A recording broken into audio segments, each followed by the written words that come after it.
Перед рабочей поездкой в Москву и Самарскую область глава Ингушетии провел в аэропорту Магаз совещание с руководителями Минздрава, Миноборнауки и Минприроды республики. В ходе встречи были рассмотрены наиболее актуальные на сегодня вопросы, находящиеся в компетенции ведомств. В частности, речь шла о ликвидации несанкционированных свалок и устранении проблемы сброса сточных вод в водные объекты.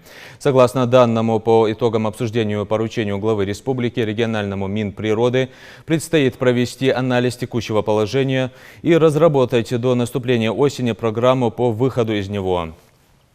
Помимо этого, среди ближайших задач, стоящих перед ведомством, представление совместного с муниципалитетом видения по проведению берегоукрепительных работ на реке Сунжа. Также на встрече обсуждались предварительные итоги проведения в регионе ЕГЭ, прохождения приемной кампании в вузы и осуществление отбора абитуриентов на целевое обучение по образовательным программам среднего, профессионального и высшего образования. Соблюдение прозрачности процесса целевого приема и объективности распределения мест, а также повышение эффективности последующего обучения находятся на контроле руководства региона.